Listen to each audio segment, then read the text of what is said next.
Fantastic Pixel Castle and Frog Pants Studios presents Word on the Street with Greg Street and Scott Johnson.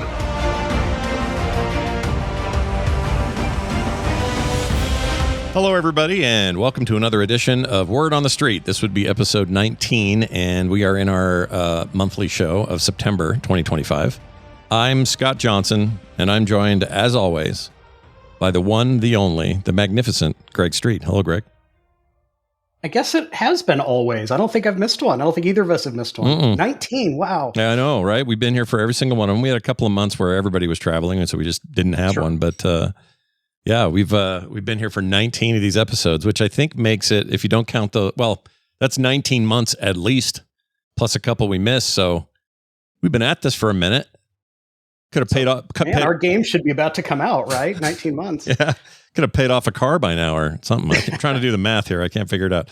Anyway, it's great to have you back, as always. And today I am extremely stoked because one of my favorite people in the world, and just so happens to also work at Fantastic Pixel Castle, been here before. He's back again. It is Brian Holinka, Gameplay Director at FBC. Hello, Brian. How's it going? Hello, can you hear me all right? I sure can. You sound great. It'll all work out. Yeah. So just so the chat room knows, I introduced Greg and I introduced Brian, and then the secret bits they said you're going to have to go download the podcasting. Oh, the release date was in there. The next 20 classes was in there. The name of the game. Yeah. All of it. Awesome. Oh, yeah. We finally, shoot, I guess, sorry. Y'all just got here when I had a mistake, and it's your fault. Well, anyway, it's good to have you both back here. We are going to dive in today into the world of classes, speaking of classes, and talk a little bit about what's gone on, certainly since Brian was here last, but, we've been talking a lot about classes in general. I think the last time I was in a playtest, there was really only one new class, and I think at the time it was the Dreamblade. Mm-hmm. So I don't even know if we've talked about the Tempest, the Songbird, or the Sphinx Guard, which we're going to talk about all those today. 3 new classes. I know. Can you believe it? Even more. Yeah. Even more than that. More classes than you can put a sticker on or something. Yeah. So let's just jump into this. First of all, let's catch people up a little bit. Brian, it's been many months since you've been here. How's everything feeling progress-wise from your point of view, from your perspective there in the company? How's stuff looking as far as you're concerned? I think we're progressing really well. I think, as you sort of go from prototype to pre-production and you start getting more things in the game, what's really funny about the development process is like as certain parts of the game go up, other parts of the game then become this like, oh, why is that, that way? And so when you were in prototype and we had pretty relatively, straightforward content or combat, it was like, oh, great, we've got it. We've got, the person running around and using attacks and everything feels great and we're so happy. But then the more, like I said, as the rest of the game has lifted up, there's sort of this need to have, the combat rise up as well. And so then even when we, let's say, go deep on one class, the Dreamblade, which was our first class, we tried to make that feel really good.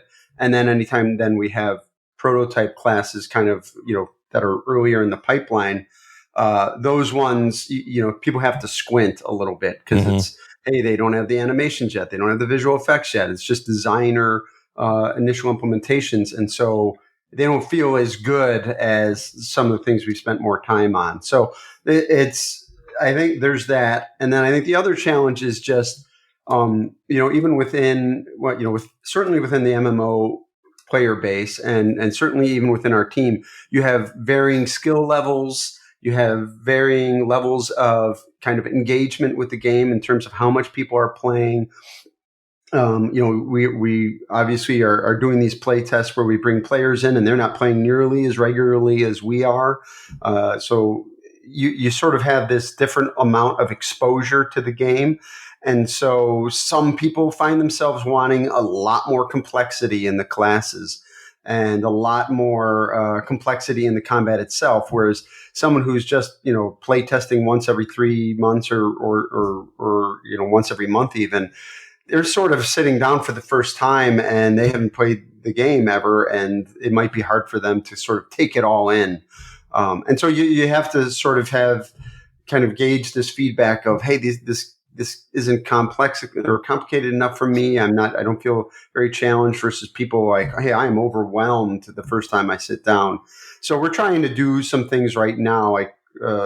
We started this month trying to address that of trying to show how our classes are going to grow from, hey, this is the initial class you might play when you first enter the game, and this is where we're headed. This is a class that's fully decked out with gear and all these other add-on systems, and this is how they're going to play that. And so we can kind of see the full spectrum of class complexity and combat complexity. Sure. So we've said, well, Greg has said this many times on the show, you're looking at 30 plus classes, or launching with at least 30, assuming that's still in the goal range of things.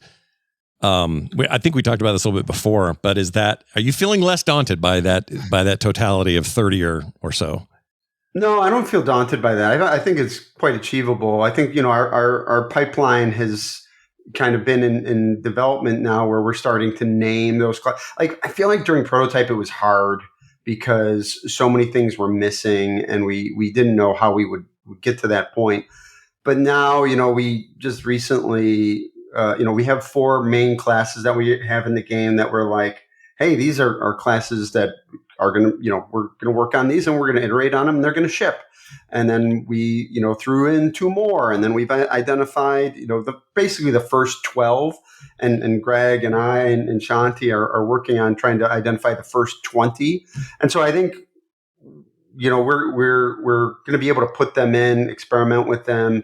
I think we're identifying what is challenging for us. Like, what are the bottlenecks? Like, is it visual effects? Is it design? Is it engineering? Is it animation? Like, what's going to be the thing that seems to be like, hey, if we're going to do it at this quality bar, it's going to take a lot of time. And I feel like what we've sort of figured out is, like, we may have set the bar too high in certain areas, and we need to say, hey, we can't make, and I'm not picking on any particular thing, but like, maybe every single ability in the game can't have its own animation. Maybe we need to share animations for some of the abilities that are like, they're not the signature ability, right? Like things like the ultimate ability that they have.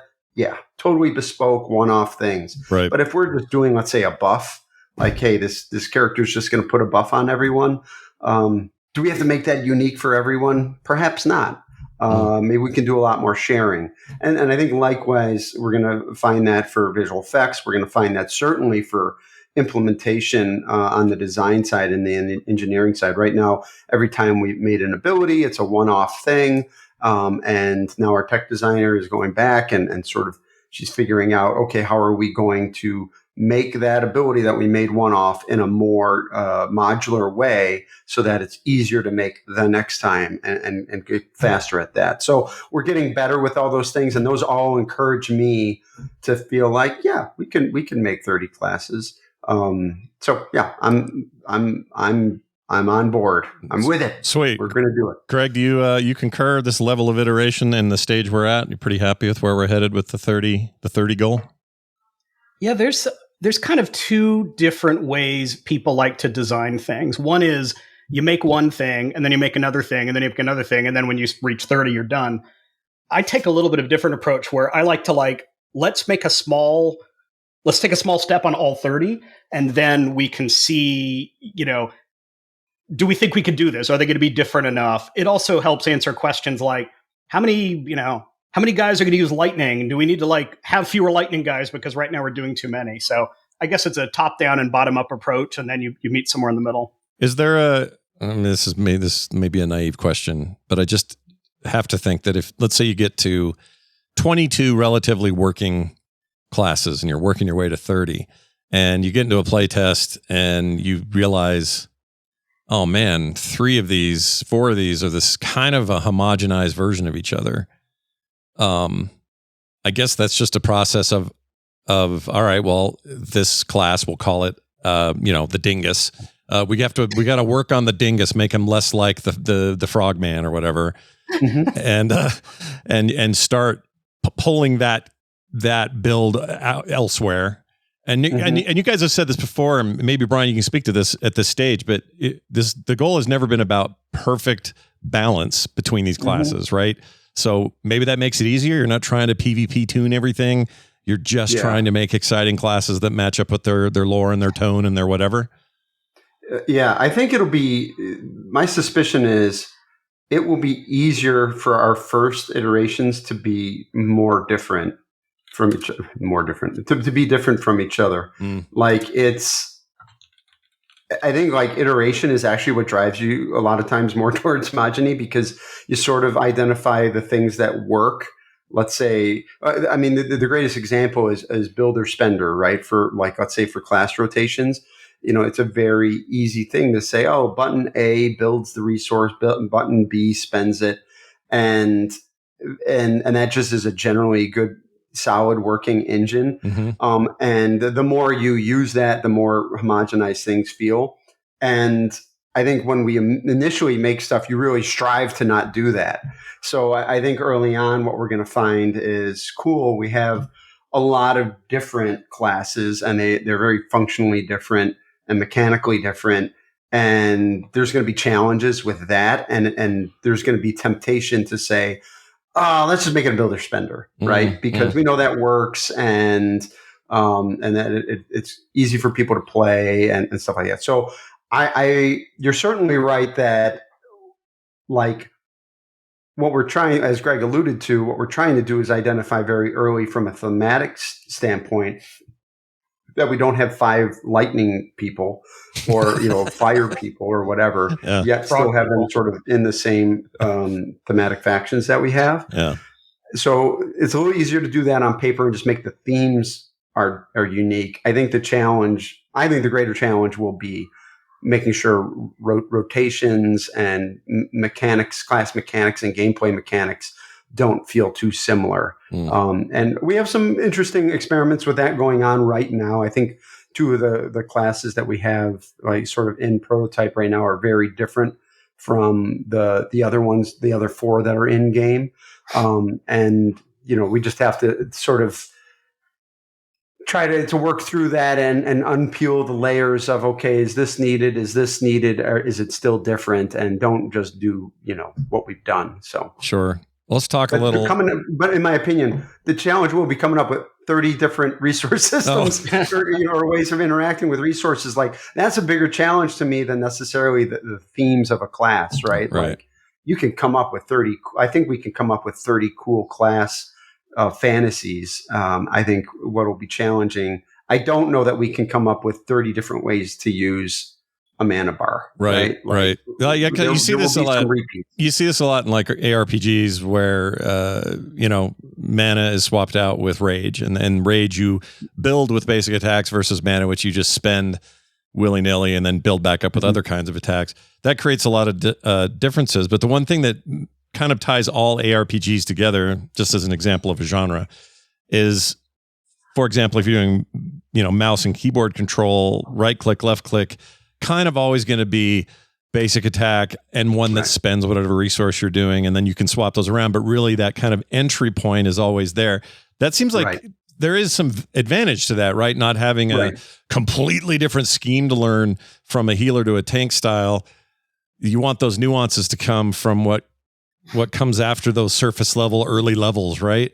Yeah. And it's funny because, I mean, that's a great example of some experimenting we've done, because originally, so we have in our game, we have an attack, what we call special, and then we have 4 abilities, an ultimate ability, jump and dash, and things. But the original sort of thought was going to be exactly what you said, that like the basic attack was sort of going to be this is always available. You can always press this button, and it kind of goes into a sequence like your typical action game or your MMO builder, right? And that the special was going to be, this one is a little bit more of a resource limited button, and all of our original prototype classes, that's how it was. And I think what ended up happening was everything was builder spender, right? Like we basically went into a world where everything was builder spender. So now there's been some experimentation with like, hey, maybe that special isn't a spender. Maybe it's just a different button that is more like it's a guard on our tank class, or it's a heal on the healer, or it's not always a spending ability. It's just sort of like, hey, this is another very core frequent button that you're using. Mm-hmm. And so that's been, I think, interesting in sort of on this journey of identifying that, like, if we made it like you said, just like that ARPG that you could go to that, it was driving us a little bit towards mechanical homogeny there. And, we're not committed to saying we won't go back to that, but I think it's been good that we flex into a different approach a couple of times to see where it takes us. Let me throw one to you, Greg, in it's in line with this. We're seeing in a bunch of MMOs, those that support mods anyway, for years have had ways of simplifying people's rotations. 1 or 2 keys, maybe a visual indicator, do this next, like kind of simplifying that process. And you see it being used by new players and veterans alike, because the veterans are sort of like, I've been doing this for 20 years. It'd be nice if I could just simplify some of this because I'm not really here for that part of it anymore. Others may just think that, having 1 through 0 on your keyboard is just too many things to keep track of. I know we've talked about, how many abilities to have and what's the right number and all of that in the past. But the question I have is, especially in the light of WoW just doing this, they've literally made it so you can do this in their game without a mod, is to just have a couple of keys for rotations, and never not be doing the best you need to be doing wherever you're at, potentially. Any temptation to do that or to steer into that idea at all? See, you have to kind of go back and consider how Warcraft got to that place, right? Like, it was designed originally as a leveling game. Characters had some abilities. I don't think the designers put a lot of thought into like the rotation. Maybe the rogue had a rotation. Others just had like fun abilities. And then they they weren't even like planning on having raiding at first, and they kind of added it at the last minute, and that became a big focus for Endgame. And when you go back to raids like Molten Core, with a couple of exceptions, a lot of the bosses are like, you stand there and you fight, and once in a while, maybe you're supposed to like remove a curse off of someone. So a lot of WoW's, the skill test, the mechanical complexity is around managing your cooldowns, like looking for that proc and hitting the button when something procs. And that has led over time to lots and lots and lots of buttons. We took a different approach from the very beginning, trying to avoid having lots of buttons by having a lot of movement in combat. So in WoW, like, fire lanes of the ground, you need to run out. But our game has much more dashing in and out, getting behind a boss, getting out of stuff on the ground. So that already adds a lot of, depending on how you define it, complexity, depth to the fighting. So we think we can get away with fewer abilities. We don't need to have like a 16 button rotation, because you're never just going to be able to sit there and try to execute your perfect rotation, because there's just a lot of dynamic stuff going on in our fights. Yeah, I could totally see that. So let's talk about one of these new classes. In particular, can we talk about the Songbird? I have some concept art here. I'm getting Bard vibes, which is not a problem. No. I love the barb. No, you don't want barbs? All right. Bard. I tried to stress, it's just an ongoing joke, because I tried to stress the team. The Songbird is not a bard. The Songbird is a healer that heals with music. I like it. I mean, I'm with you, because bards, here's the truth. In D&D or any of these things, this is my own personal opinion. Send your hate mails to me. But I think bards should be dudes at taverns singing songs. Throw them a coin, get out of there. I don't think they should be saving my group from nothing. So you and I are on the same page. Very specific expectations, I think, largely based on D&D, of like, the bard is like seducing the enemies, and the bard is like playing music all the time, and the high charisma, maybe low intelligence. It's kind of like the barbarian. It's almost a joke at this point. So we wanted to have a music based healer, but really have it more around singing than playing the instrument. Gotcha. So let's talk about this a little bit, Brian. This is a class I don't think we've talked about the Songbird before, not in name anyway. I mean, obviously we've talked about healers and whatnot, but tell me about some of the things around design of this character, or this class choice, what your hopes are, and and the group dynamic, that sort of stuff.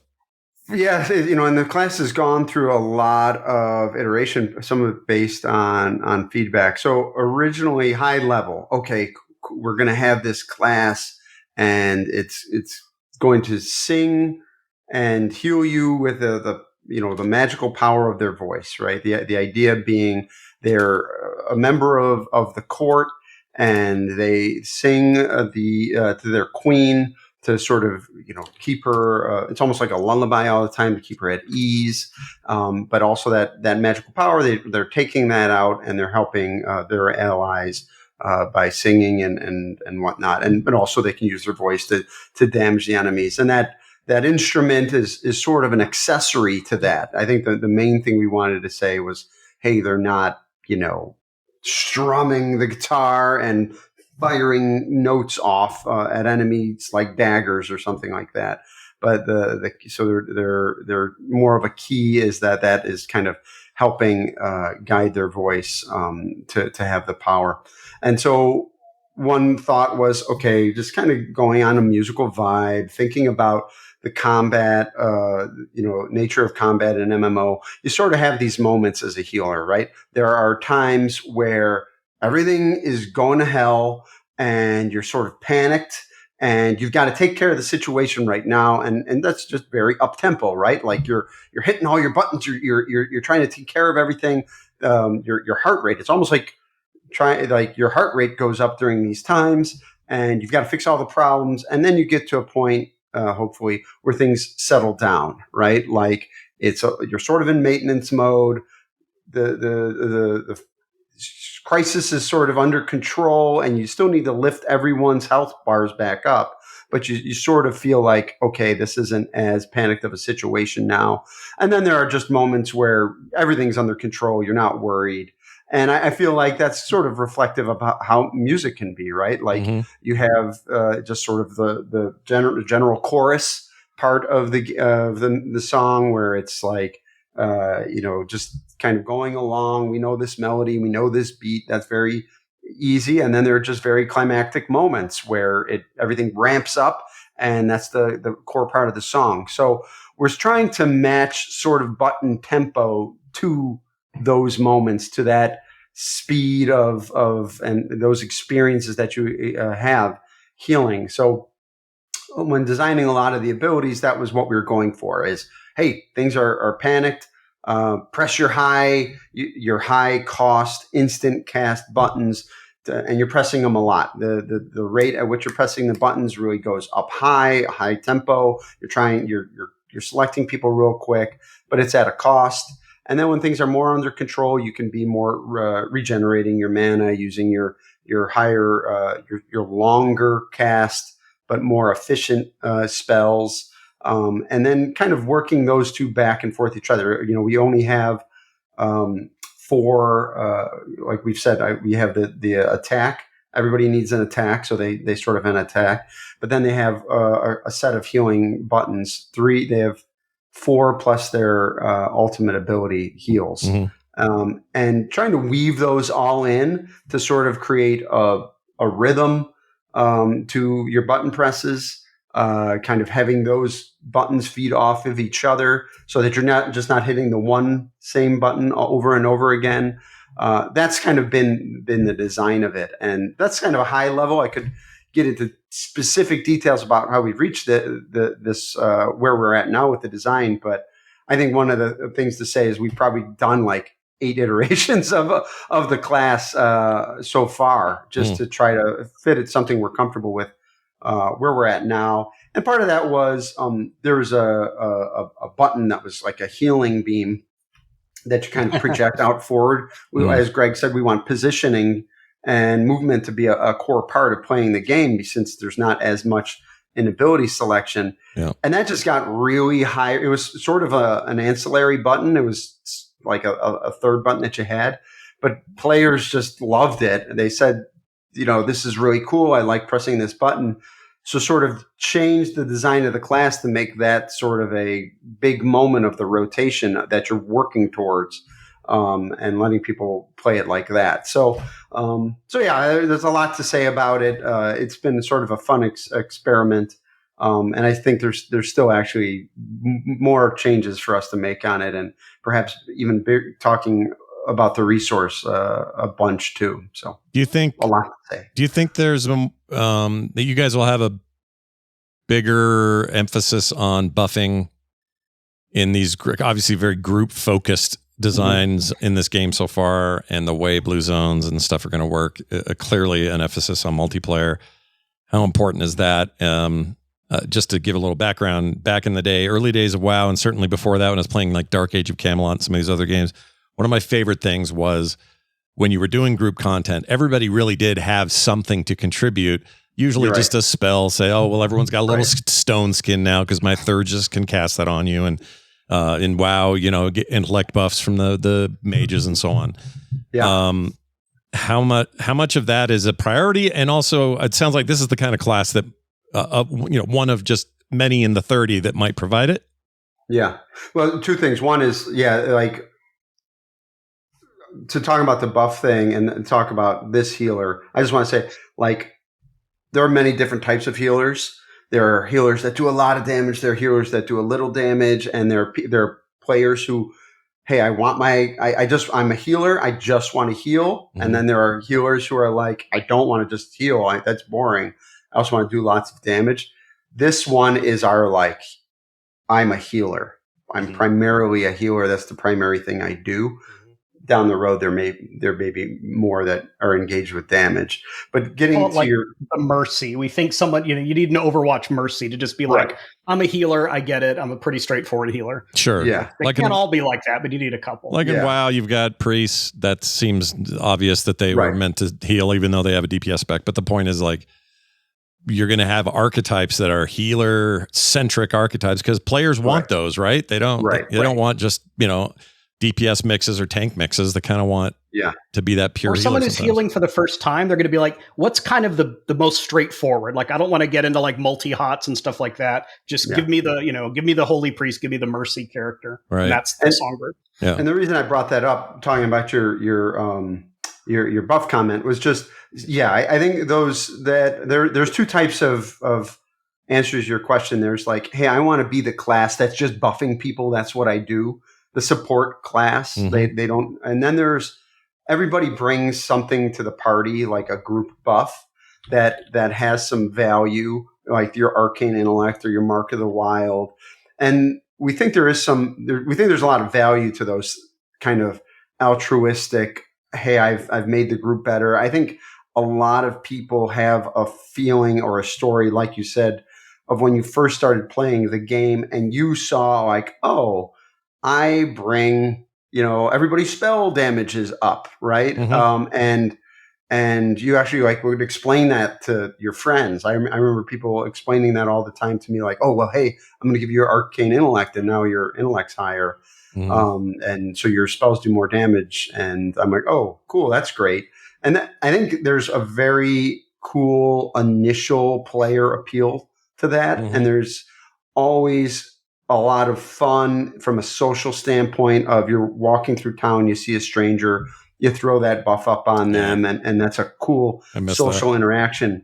I think the challenge we have is, how many buttons do we want to have, and whether we want to create buttons like that. I think that is probably, one of our goals is not necessarily, we're not like console or gamepad first, but we've, as much as possible, tried to use that as a design constraint for us of, hey, how are you going to play this game with a gamepad, whether it's on PC or on a console?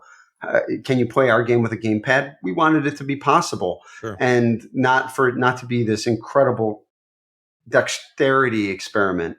And I think we still have room where we could say, like, this is your buff button, this is your buff key. Heck, even on a keyboard and mouse, I'm sorry, I don't love going over and hitting the 0 button.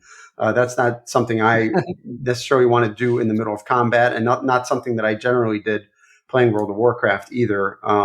So I think there's some amount of, how are we what's a clever way we can do this? Is it just, when you do your rotation, you put this buff buff up on other people? Is it that we do have a button or something passive contextual? for having them in the group or something? Yes, yeah. Oh, you're in the group and this just happens. But I think part of these games is people are like, hey, I made a choice to like play this class that I think is really cool. And now my friends are happy that I did because they're better or stronger for some reason.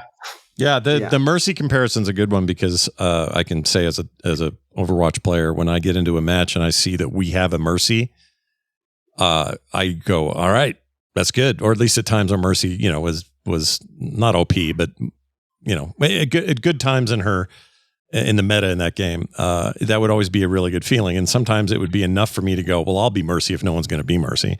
Mm-hmm. So there is that feeling of, obviously you want to balance that so that other healing classes or healing hybrids don't feel left out of the potential matchmaking or whatever. Yeah. But that's why what you guys do fascinates me so much, because these are all really interesting points, and gamers sort of think of these things while we're playing, but not much. And sometimes we want fiddly things, but they need to be meaningful. But then how meaningful? And then those sorts of things. Like there's this concept, I guess, of in a raid team of 25 people, if your raid leader is super organized and he says things, all right, who brought the spec food? So and so was in charge of pots. All right, get those out, and then you guys cast your thing that only your class has. Like there's some fun in that. Yeah, like preparing everybody for this massive battle. Obviously, it changes a little bit when you're talking about smaller groups in blue zones versus some of the big world content you guys are talking about. But that's fascinating to me to find what is that line you got to be at. And I guess that's where you're at. You just got to iterate through this, and you'll do it all the way through alphas and betas and everything till launch, right? And I think there's you have to really decide what is your kind of your vision, your driving forces, because there's almost with all these decisions, there's always sort of like an argument for or against it. Like for instance, that example you just gave up, some people will look at everything you said and like, those are chores. There's chores that people have to do, and it's busy work, and I don't like it. Yeah. And then other people are like, those are really easy things that people can do and feel like they provide value to the group, right? Like, your job is to go get the spec food. And so someone's like, cool, my job's I do the spec food. I come and I bring the spec food, and I feel great about that and providing that to the group. And then there are other groups that are like, it sucks that we have to do this spec food thing all the time. Right. And so I think as a design team, you have to decide, do we want this to be a very easy, convenient game that people can just jump into? And it's get playing right away, or is it a game where there's some work, busy work that what feels like busy work can be done, but then people feel like they've helped their team, and it's hard to do both, in my opinion. I think sometimes you just have to decide, no, we're doing this because this is the value that it brings, and that's important to our game. Two other considerations, you talked about the number of buttons and then the busy work aspect. If you have 30 classes, are you going to have like 30 buff icons? Or do we need like a buff system where you can track all of these? And could we even come up with 30 different ones? Even on like Brian and my time on Warcraft, we had to say like, well, let's find like 2 or 3 different classes that could give you the intellect buff, because we just don't have enough to go around, Right. And we started that consolidation. So then your buff isn't unique, because there's like, well, 3 other people can bring the plus attack speed buff. And we've had that conversation about resource models as well. Like going back to what I was saying before, like, I don't know that we want 30 different bespoke resources and resource models, right?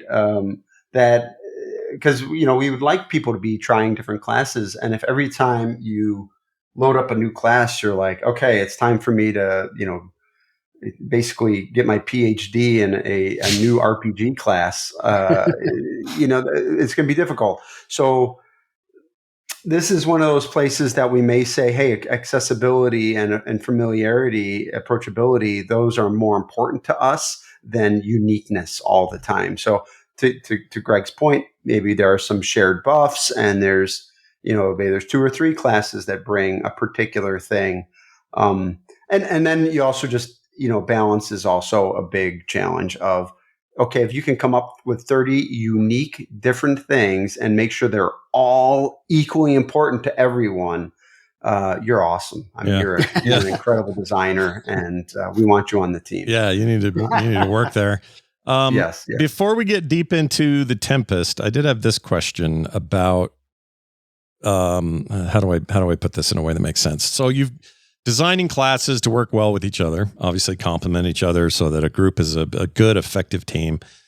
Do you design these classes as the kind of puzzle pieces that they might end up being? In other words, you're going to have to well, I assume that healers are going to be compulsory, or maybe they're not. I don't know. You guys will have to tell me, but it seems like in most of these games, when you have the kind of trinity that we're used to, the tanky characters, the DPS characters, and the healers, you're going to want a healer, you're going to want DPS and a tank, and then some fillers, probably more DPS. Mm-hmm. If that's the model or kind of the basic idea, does it go any further than that to say, well, also you're going to need a DPS player who's good at, I don't know, knocking down a tree, but a bad example, but just throwing it out there, because you may have that to deal with, and that's going to really affect things.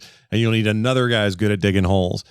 These are terrible examples, but do you think of these as these puzzle pieces when you're designing them to fill those roles in those very specific ways, not just the broad ones? Yeah, I think I felt like the recent WoW approach to this was always like hey, look at the full package of the class, and that's what you're bringing, and that was a decent approach without necessarily categorizing things into very explicit buckets, right? Mm-hmm. Let's say, and the reason I say this is, hey, you want to have a single target DPS, and you want to have an AoE DPS, and that's a icon that is on the class like bar that like, this is a single target DPS. And then we're, very, very clearly saying, okay, you want, hit all these check boxes. I think we definitely, we want tanks to reduce the amount of damage the group takes. We want healers to be restoring the damage that players do take. And we want damage dealers, their job is to kill things before the healer or the tank can basically run out of gas doing their jobs. Like that's sort of the relationship between those things. Mm-hmm. I think there is a lot of value in splitting up the melee DPS versus ranged group, and sort of the struggle there is identifying, well, what is one good at and what is the other good. This is just like a tale as old as time of like, why don't you bring a lot of melee versus why don't you bring a lot of range? So far, we've sort of been taking this like melee is very strong in cleave scenarios. They're hitting a lot of the monsters around them, but the ranged is very good at switching their targets. And so we're trying to do that with our encounter design of there are swarms, there are enemies that stay spread out. There's not so much collect everything into a pile, and that gives value to that kind of paradigm, that every one of those things is useful. But you just find that every people will look at the limitations of their class and constantly ask for those limitations to be filled. So as much as it's as this desire to give uniqueness to those roles, we may be constrained by our button count, and that's good. It's a good thing because we just can't give you everything. Mm-hmm. And I think that will be valuable because, we do want healers to be a thing that you need to bring. And part of that is saying everybody doesn't have a way to heal themselves, mm-hmm. not a very easy, accessible way that they can heal themselves and sustain themselves, because we want that healer to be important and for them being there and healing you, that providing value. So right. I think that it's funny. I feel like our smaller button count actually really drives us more towards making you reliant on the other players in your group. That's good. I think it's a good place to be. If that's where you're headed. Let's talk about the Tempest for a second. Sure. Tell me about this class. What are we going to expect from it? So it's very similar I'm sorry, not very similar, but like the Songbird, this is one of our court classes, and the idea being that, you know, if the Songbirds are the singers in the court that are singing, the Tempests are the dancers. They're the ones who are sort of performing in the court and kind of in a regal way. And through the way that they move, the techniques that they use, they are able to sort of summon the storm. And that means whether it's lightning or wind or debris, they're basically performing dance moves and launching the storm at their opponents. And the more they move, I often think about it as almost like a turbine that, like, you know, they're spinning and that's almost generating like static electricity, right? Like they're moving about and the storm kind of builds up in them, and then they fire that out. They have their fans that there's, you know, you can almost think about as it spins and they move that around, it creates the storm around them. And so, you know, it takes inspiration a bit from, let's say, like the X-Men storm, but not as, you know, she's just summoning, she just creates the controls the weather with her brain. Ours is more of a, you know, they're actually moving and performing.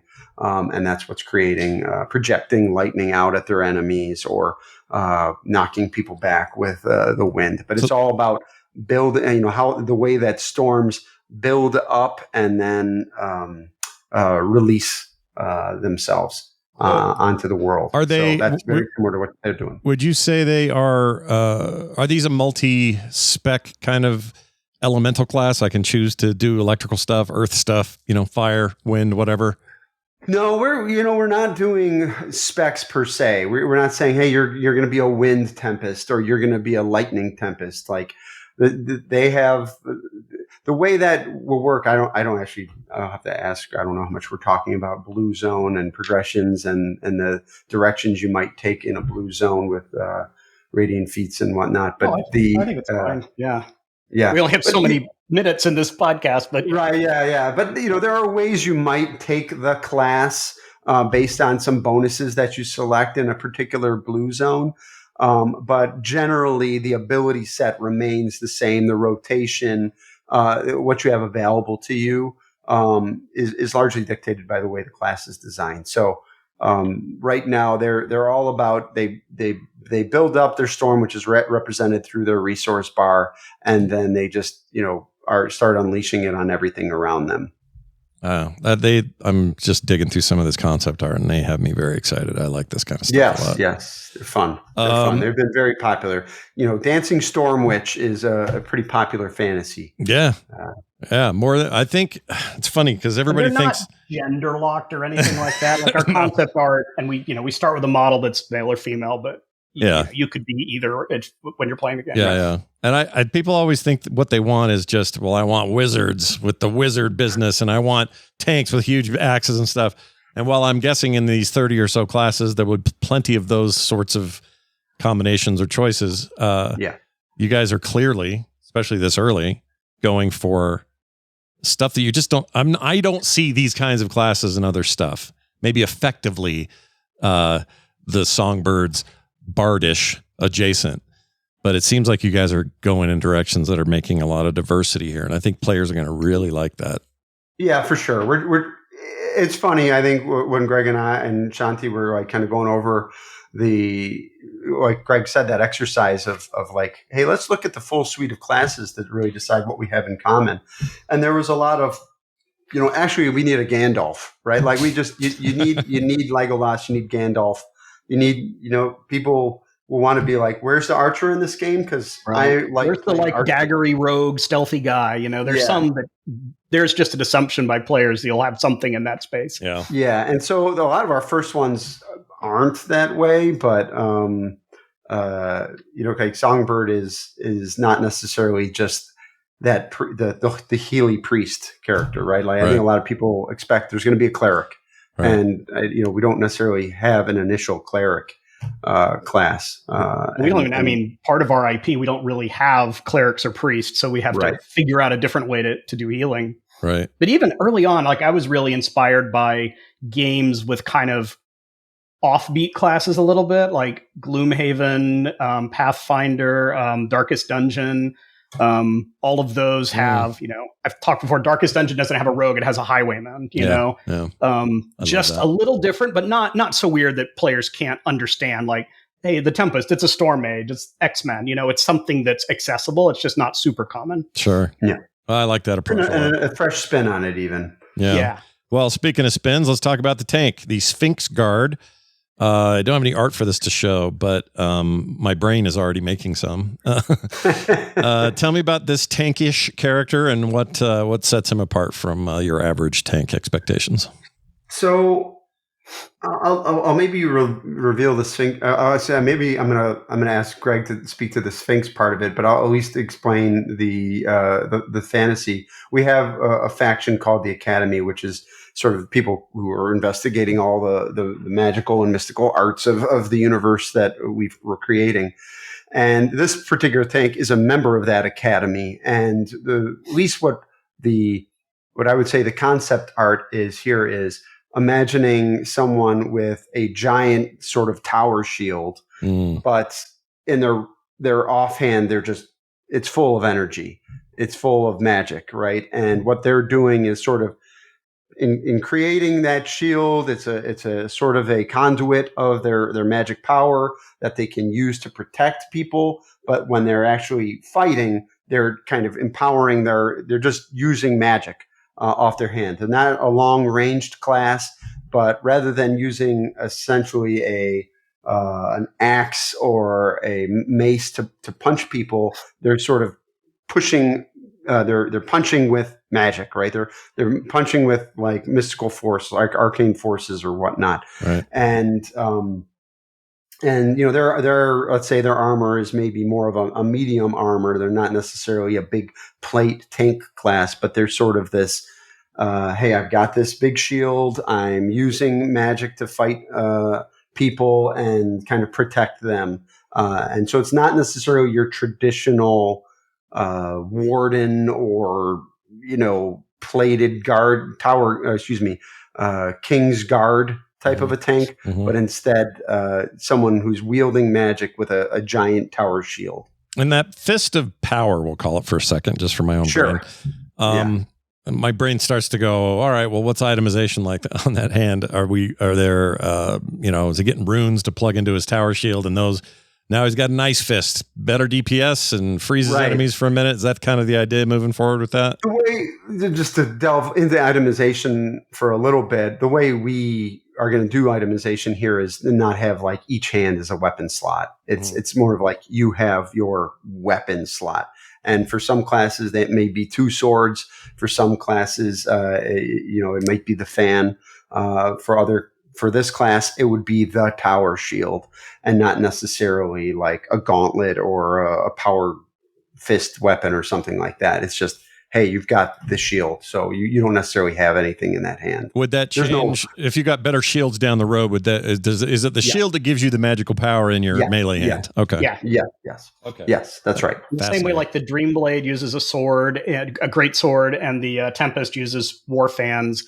The Sphinx Guard uses a tower shield. That's their whole thing. Oh, I love it. And no one else will have the giant shield. They may be characters with shields, but not the like huge floor to ceiling shield. So when you say Sphinx, this may be a Shantae question or somebody else, but I picture Egyptian lore, like big, I don't know, dog men or whatever, like the big husky, raw looking guy. Like what since I don't have any visual reference here, how would you describe the vibe of a Sphinx, based tank, for lack of a better way of saying it? So we haven't talked about the Inovari Academy is the second faction that we're talking about. The characters so far have come from the Emerald Court. So this is a second faction. We haven't shown much of them yet, but the way we came up with the Sphinx Guard name is the leader of this faction is a giant clockwork sphinx. And probably not an Egyptian one, probably more like a Greek sphinx. That's like very enigmatic and people aren't exactly sure what its motives are. Maybe it doesn't even talk. And then the Sphinx Guard would be like the protectors who stand in whatever palace-like building it has to protect it. That sounds awesome to me. I love that idea. All right. I got a couple more questions that'll kind of finish us out today before we run out of time. I had a few people ask me this. The solo ability of the game, which will be you guys haven't talked entirely about what the ultimate plan is, but players say, can I play this by myself? I think there is an active player base, MMO player base out there that does prefer to just have them be MOs instead of MMOs. I guess I'll throw this to Brian. How do you feel about that in regards to these classes and also just your class strategy? Will all of this support solo play, or are we still too early to say how much of that is going to be even possible outside of open world or, anything outside blue zones? I was going to throw it over to Greg, but you called me out, so I'll give at least some thoughts from the class perspective. And I think maybe the best example here is, I just want to talk about some sort of class relationships we've been operating on. But let's say the Songbird, right? The Songbird, primarily, like I said, is built around being a healer, but they need they even if they're playing in a group, they might run away from the group, right? Like they might be off on their own for whatever reason, and a monster's going to attack them. They need a way to fight back, albeit a relatively simple one. Again, we have our design constraint of keeping the button count low. So we've tried to be creative with how we create a damage rotation for them using a single button with, kind of riffing off like how long you hold the button, doing more damage, less damage, applying a dot versus instant stuff. And so we're going to give, everybody needs some ability to play on their own, because even if they're in the group, they might find themselves alone. But I think largely we still want the game. There are times we want you to be relying on, there's going to be content where we're saying you shouldn't go to the end boss by yourself. Right. And so I think that's where all the group dynamics come into play. And now I'm going to bounce it off. Yeah. Greg, what would you add to that?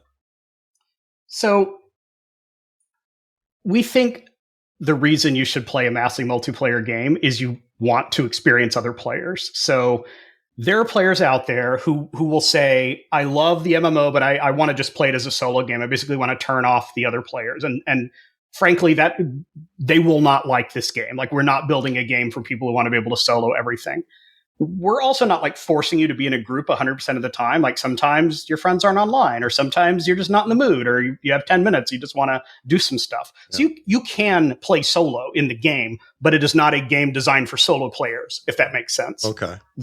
The kind of way most people play World of Warcraft is you solo up to max level and then you join groups for dungeons and raids. And we will have a lot of grouping even during the quote unquote leveling phase. Like, you're not going to go into blue zones by yourself and expect to like make a ton of progress. We'll probably have blue zones that you can solo, but the rewards will be pretty toned down and it won't be as efficient as just getting your group together. How important is it to have this be alt friendly? And by that I mean, obviously people can make different characters. That's not that part is very friendly, but I think what people mean when they ask that is like, well, how much shared progression will there be, if any? And maybe this is tremendously alt friendly. Oh, like even down to the level of like, we're talking maybe you share your inventory with all your alts and you can just pass stuff back and forth, or maybe you can splash experience between them.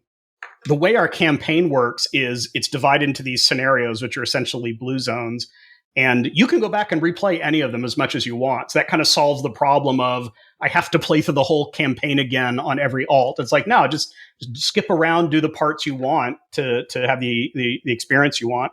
And anything else we think that we can share among your alts, we will, down to the level of like, it gets too far when you say, well, I don't ever play my Songbird. I just play my Tempest, and then the Songbird levels up magically. Like, at some point, you actually need to play the alt, but it's going to be as alt-friendly as we could possibly make it. Wow, that's great news. I like a game where I feel like it's not just rewarding to play other characters, as it is just in itself, but I don't know, to have some of that quality of life stuff is going to be a real big deal for people, I think. It's also like a great solution for, you have a friend that maybe you don't play with all the time, but they're online and they want to play. And you're like, oh yeah, let me go log into I have a level 4 Sphinx Guard. That's perfect. We can play together. Yeah. That kind of thing. Yeah. Without saying, hey, Scott, go play solo for 30 hours. And then once you get to max level, then we can play together. Yeah. I think that particular grind needs a bit of a change, generally speaking. And certainly it isn't even just WoW that does that, but it'll be good to see that.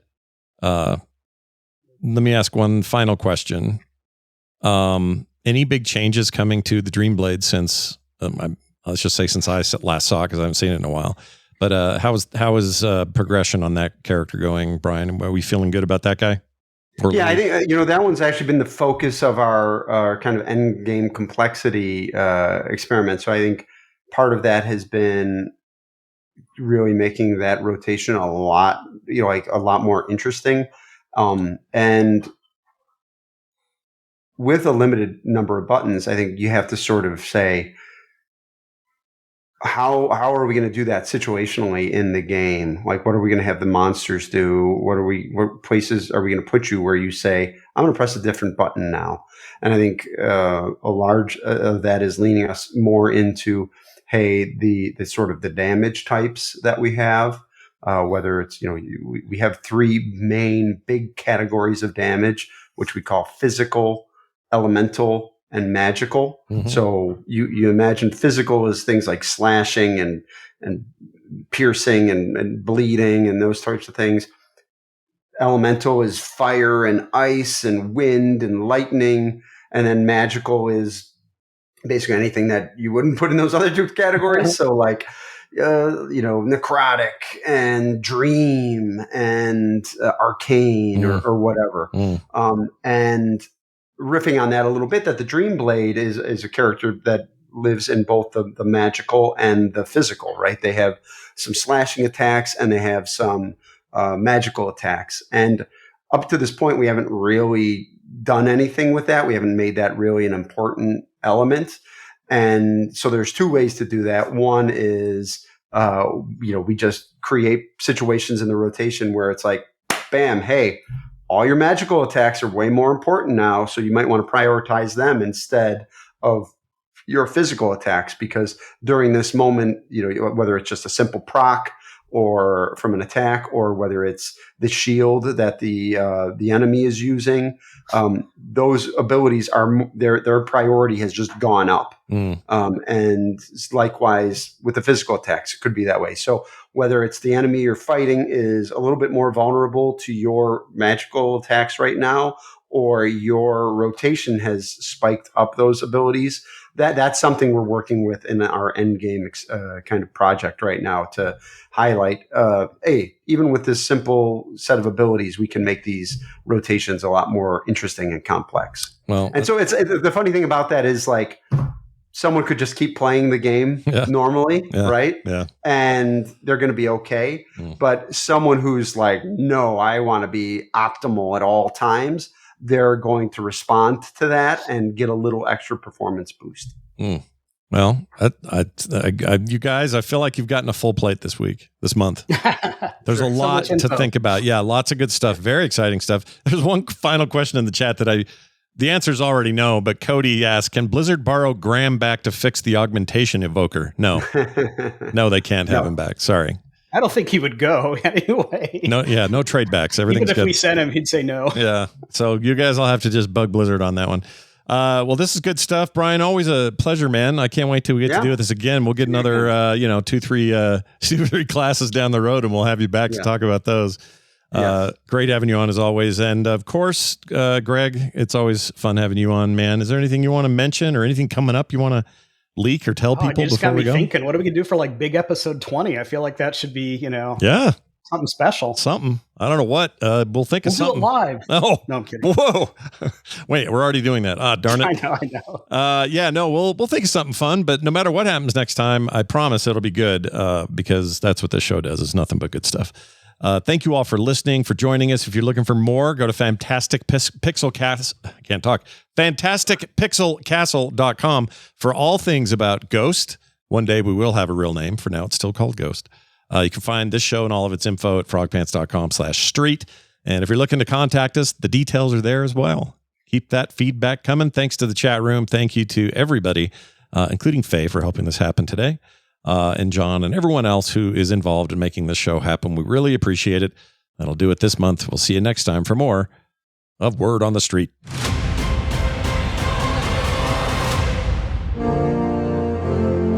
This show is part of the Frog Pants Network. Yes. Get more at frogpants.com.